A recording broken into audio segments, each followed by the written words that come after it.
Hi. Howdy. Fact number 1. Transgender is not a disease. This is not my opinion. This is facts from the World Health Organization and the American Psychologists Association. Just like gay people don't have a disease. Fact number 2. Rich kids stay rich, poor kids stay poor. It's not true. Out of 1,800 billionaires in the world, 12 of them are black. Where you come from, where you grow up, how much your parents earn, whether your parents were married plays a major role in determining where you is there a question mark at the end?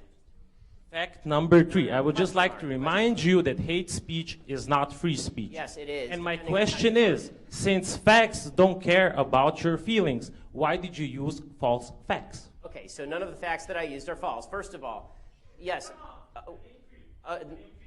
No, okay, first of all, would you like the answer? Okay, so the 3 facts you mentioned, you talked about transgenderism. First of all, until 5 minutes ago, the DSM specifically defined transgenderism as a disorder. It defined it as gender identity disorder, now calls it gender dysmorphia, which doesn't even make sense. It says that depression is the actual problem, not the actual gender disorder, which again does not explain why the transgender suicide rate is upward of 40%, and the actual suicide rate for the rest of the American population is lower than 3%.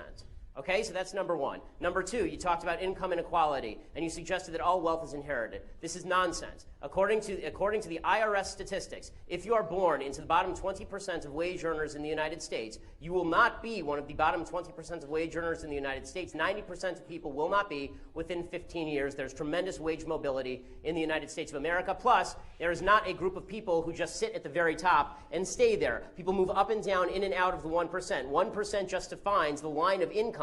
It doesn't define the people who are in that 1% of income. I've been in the 1%. I've been out of the 1%. It will happen to lots of people. People who are older tend to be more likely to be in the 1%. They weren't once in the 1%. What happened? Okay, so that's number 2. Number 3, you say hate speech is not free speech. It depends how you define hate speech. The only speech that is not free speech is speech that overtly defends or pushes violence. Specifically, speech that is generating violence, right? That's the only type of speech that's not hate speech. If I say things you don't like, that's not hate speech. And if you think that it is hate speech, you're a fascist. End of story.